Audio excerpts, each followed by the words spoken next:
बयान आया तो बीजेपी ने चक्रव्यूह बनाए। कई दल ऐसे भी हैं जो इन्हीं कृषि सुधारों के पक्ष में रहे हैं। उनके लिखित बयान भी हमने देखे हैं। वो आज अपनी कही बात से ही मुकर गए हैं। अपने बयान से क्यों पलट गए हैं राहुल? ये किसान विरोधी कानून है और इससे किसानों का जबरदस्त नुकसान होने वाला है। किसानों का जबरदस्त नुकसान होने वाला है। राहुल की किसान राजनीति पर बीजेपी का वार। एक तरफा फैसला किसानों ने भारतीय जनता पार्टी के पक्ष में दिया है, ये हमको समझना है। किसान बहाना है, राजनीति चमकाना है।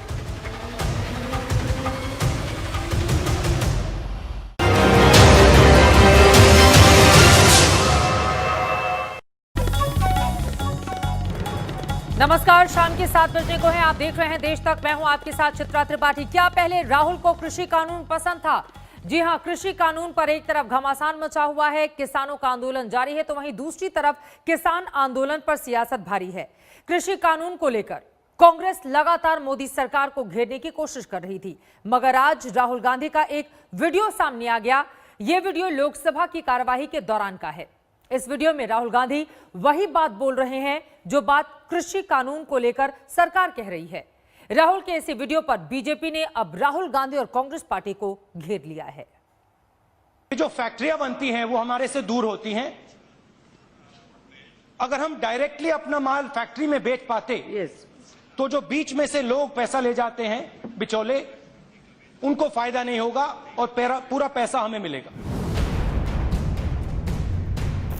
अपने इसी बयान से फंस गए हैं राहुल गांधी। इसी बयान ने बीजेपी को दिया है मौका कि वो घेर ले राहुल गांधी। इसी बयान ने मोदी सरकार को दे दिया है वो चांस कि वो साबित कर दें कि कृषि कानून पर कांग्रेस भ्रम फैला रही है। एक बार फिर राहुल का बयान सुनिए, फिर मजमून समझाएंगे। कुछ साल पहले यूपी में मेरा दौरा था और एक किसान ने मुझसे सवाल पूछा, मेरे पास आया और उसने कहा, राहुल जी आप एक बात हमें समझाइए, हम आलू बेचते हैं 2 रुपए किलो, मगर जब हमारे बच्चे चिप्स खरीदते हैं तो 10 रुपए का पैकेट आता है, उसमें 1 आलू होता है। और किसान ने मुझसे पूछा, आप हमें बताइए ये क्या जादू हो रहा है? और मैंने उन किसानों से पूछा, आपको क्या लगता है इसका कारण क्या है? और उन्होंने कहा कि राहुल जी इसका कारण यह है कि जो फैक्ट्रियां बनती हैं वो हमारे से दूर होती हैं। अगर हम डायरेक्टली अपना माल फैक्ट्री में बेच पाते तो जो बीच में से लोग पैसा ले जाते हैं बिचौले, उनको फायदा नहीं होगा और पूरा पैसा हमें मिलेगा। दरअसल राहुल गांधी 2015 में अमेठी में बनने वाले फूड पार्क की वकालत कर रहे थे। वो इस पक्ष में थे कि किसान अपनी फसल जहां चाहे वहां बेच ले।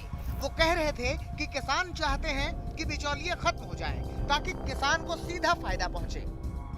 लेकिन तब राहुल ने ये नहीं सोचा होगा कि 2015 का उनका ये बयान 2020 के अंतिम दिनों में उनके लिए चक्रव्यूह बना देगा। लिहाजा घेर लिया बीजेपी ने। बीजेपी अध्यक्ष ने ट्वीट किया, ये क्या जादू हो रहा है राहुल जी? पहले आप जिस चीज की वकालत कर रहे थे अब उसका ही विरोध कर रहे हैं। देश हित, किसान हित से आपका कुछ लेना देना नहीं है, आपको सिर्फ राजनीति करनी है। लेकिन आपका दुर्भाग्य है कि अब आपका पाखंड नहीं चलेगा। देश की जनता और किसान आपका दोहरा चरित्र जान चुके हैं। कांग्रेस इसलिए भी घिर गई है क्योंकि 2019 में कांग्रेस के घोषणा पत्र में कृषि के कॉलम में 11वें नंबर पर कांग्रेस ने वादा किया था कि कांग्रेस एपीएमसी एक्ट को खत्म करके ऐसी सुविधा देगी कि किसान अपनी फसल जिसे चाहे जहां चाहे बेच सकता है।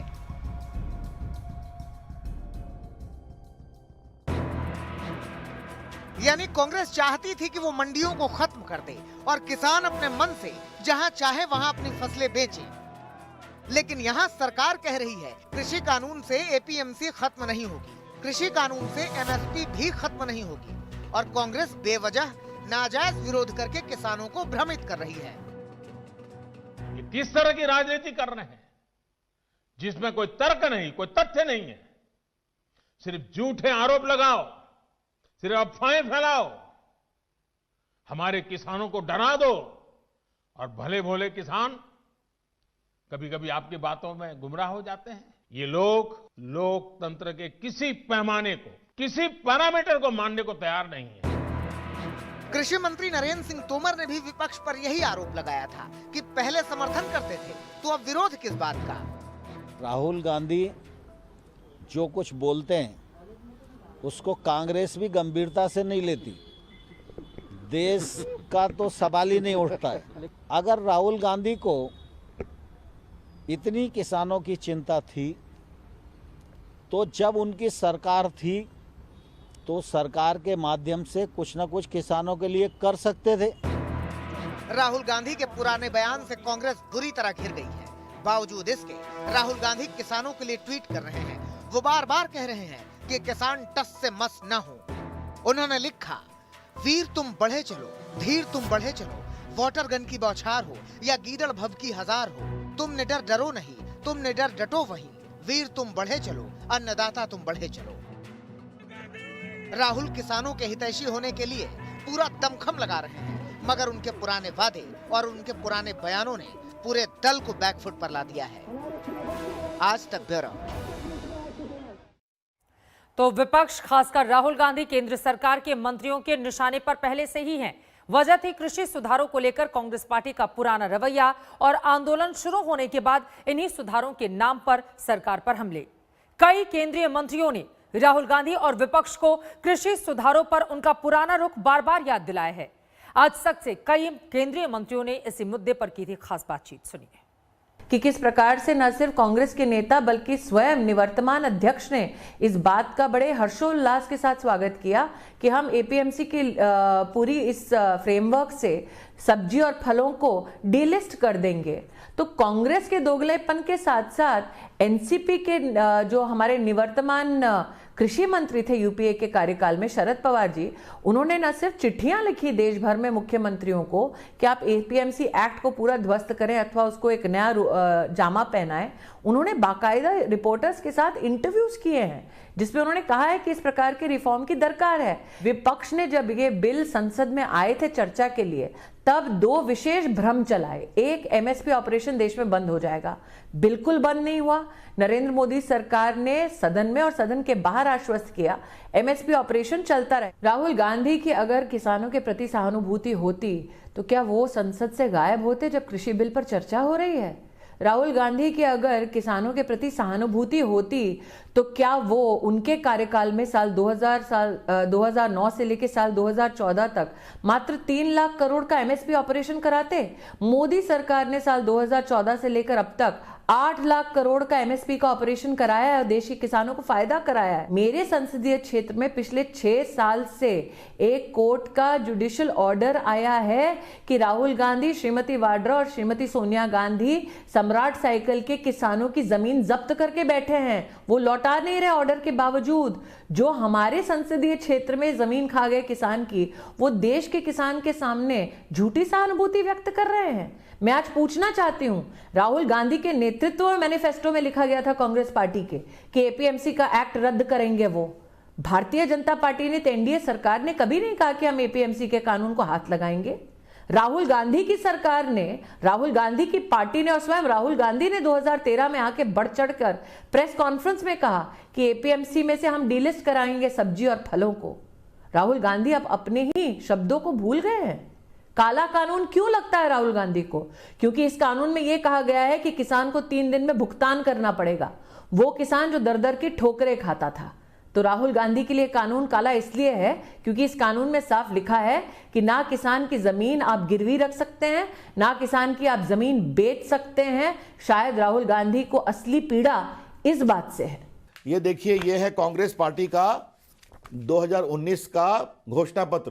क्या लिखा हुआ है? हम मंडी कानून को समाप्त कर देंगे और किसानों के लिए भारत में व्यापार की सुविधा पैदा करेंगे। उनका घोषणा है, सब कुछ है। क्या कहा कि फसल में आपके फल को और सब्जियों को मंडियों से मुक्त किया जाए, फिर देश भर में बेचने का अवसर मिलना चाहिए। शरद पवार जी ने पत्र लिखा आपके सारे मुख्यमंत्रियों को कि मंडी के पूरे कानून को लिबरलाइज करें। मनमोहन सिंह तो प्रधानमंत्री तो प्लानिंग कमीशन के अध्यक्ष थे। प्लानिंग कमीशन ने कहा कि पूरा कॉन्ट्रैक्ट फार्मिंग को अलाउ करिए, पूंजी निवेश को परमिट करिए।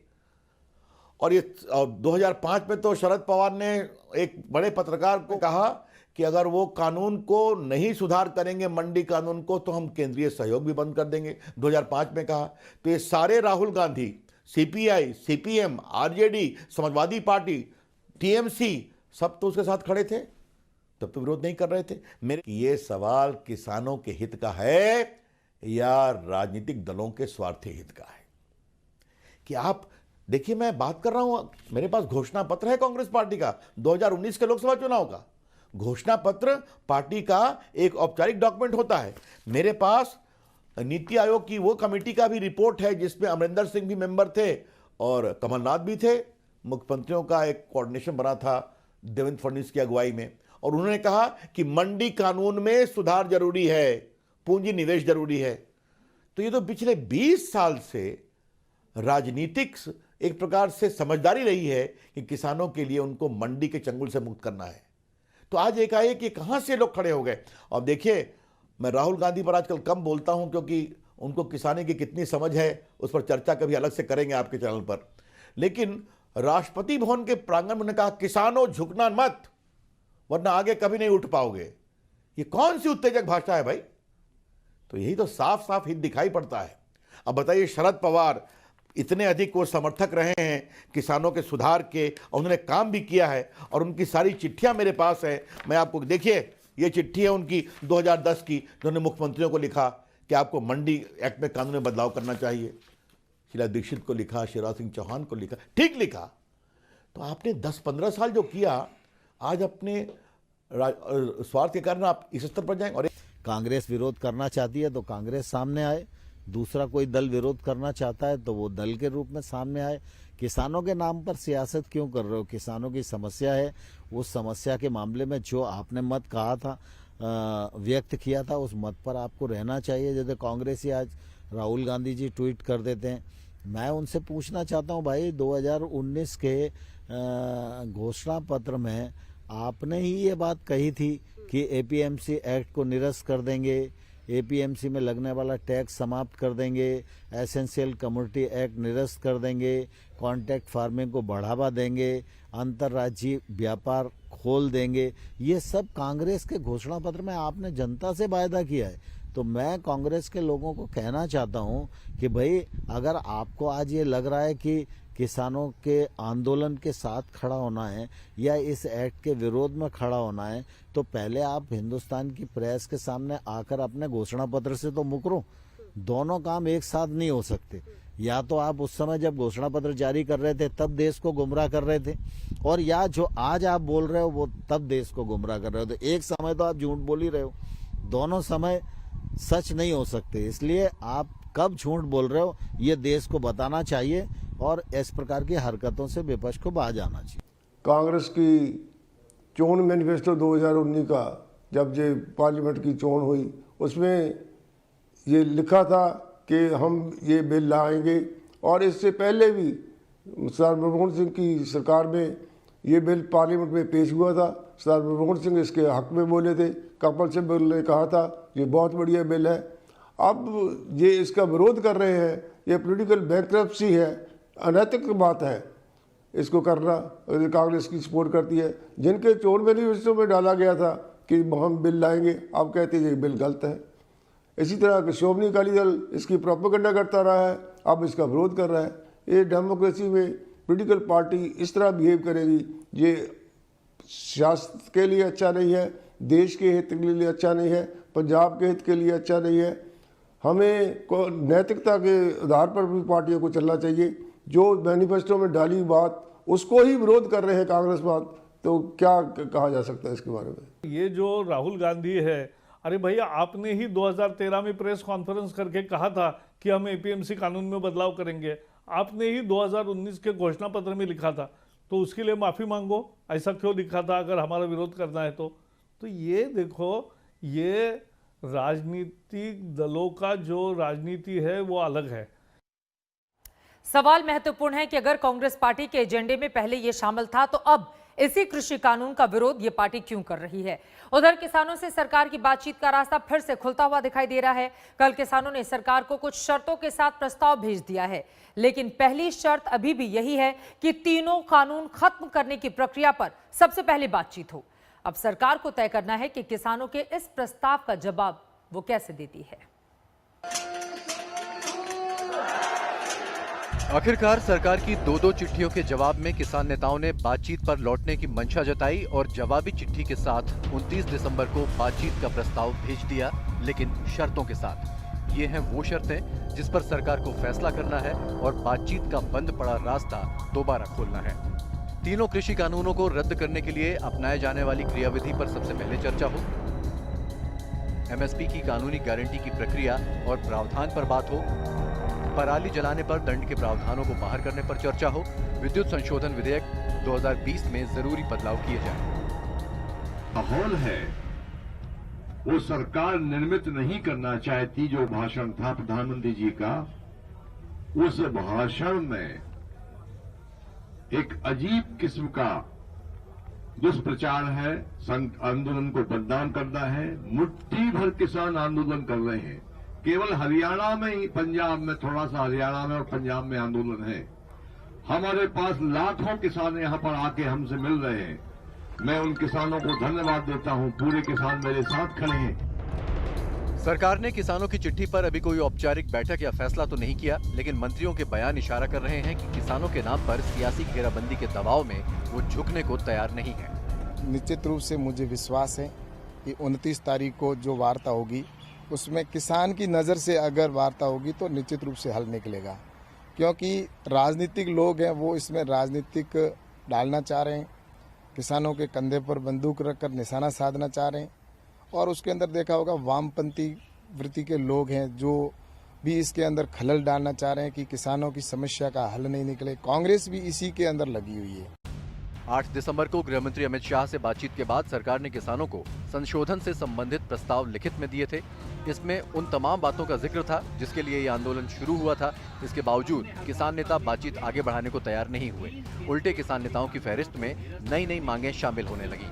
आंदोलन के नाम पर ही टोल नाके फ्री करवाने जैसे अभियान भी चलाए गए। इस पर खुद पीएम मोदी ने भी आपत्ति जाहिर की थी। कृषि मंत्रालय ने किसानों को दोबारा जो चिट्ठी भेजी थी उसमें भी किसान नेताओं की बढ़ती मांगों को लेकर ऐतराज जताया गया था। ये स्पष्ट किया जा चुका है कि सरकार एमएसपी के बारे में लिखित आश्वासन देने को तैयार है। इस विषय में कोई नई मांग रखना तर्कसंगत नहीं लगता, लेकिन फिर भी सरकार सभी मुद्दों पर बातचीत को तैयार है। बहरहाल किसान अपनी चिट्ठी भेजने के साथ साथ आंदोलन को तेज करने की तैयारी में भी जुट गए हैं। किसान नेताओं ने तय किया है कि एनडीए के सांसदों विधायकों के विरोध को बढ़ाया जाएगा। हरियाणा के साथ साथ अब पंजाब के भी टोल फ्री कर दिए जाएंगे। दिल्ली के बॉर्डर पर शहादत दिवस मनाया जाएगा। 30 दिसंबर को किसान ट्रैक्टर लेकर मार्च करेंगे। जहां हम खड़े हैं वहां पे एक बड़ा मंच लग रहा है, एक बड़ा स्टेज। और आपको ये भी बता दें, एक छोटा स्टेज पहले है, लेकिन क्योंकि किसान को मालूम है कि 29 तारीख को बातचीत होनी है किसानों और सरकार के बीच में, उसके बावजूद तैयारी की जा रही है, यानी उम्मीद कुछ कम नजर आ रही है। और इसकी क्या बात है, क्योंकि आपको बताएं सरकार ने कहा है वो बेशर्त बात करने के लिए तैयार है और 4 शर्तें रखी गई हैं किसानों की तरफ से। सरकार एक बार नहीं कई बार जता चुकी है कि नए कानून किसानों के हित में हैं, लिहाजा इन्हें वापस लेना तो करीब करीब नामुमकिन है। उधर बातचीत पर लौटने की इच्छा जताते हुए भी किसानों की सबसे पहली मांग यही है कि तीनों कानून खारिज होने चाहिए। ऐसे में बातचीत का भविष्य क्या होगा, इसका कोई भी अनुमान लगा पाना फिलहाल मुश्किल है। दिल्ली से कमलजीत संधू और रामकिंकर सिंह के साथ आज तक ब्यूरो। एक और किसान सड़कों पर डटे हुए हैं तो वहीं कृषि कानून पर सियासत भी चरम पर है। दिल्ली के मुख्यमंत्री अरविंद केजरीवाल सिंघू बॉर्डर पहुंचे, जहां उन्होंने किसानों से मुलाकात की। केजरीवाल ने कानून को लेकर सरकार पर जमकर निशाना साधा। अरविंद केजरीवाल ने कानून को किसानों की जमीन छीनने की साजिश बताया। केजरीवाल के साथ डिप्टी सीएम मनीष सिसोदिया भी मौजूद थे। अब ये तीनों कानून लेके आए हैं, इन तीनों कानूनों के जरिए भी इनकी खेती भी छीनना चाहते हैं। किसान के पास खेती के अलावा तो कुछ होता नहीं है, उनकी खेती भी छीनना चाहते हैं। उनकी खेती भी उठा के बड़े बड़े 2-4 इनके पूंजीपति दोस्त हैं उनको देना चाहते हैं।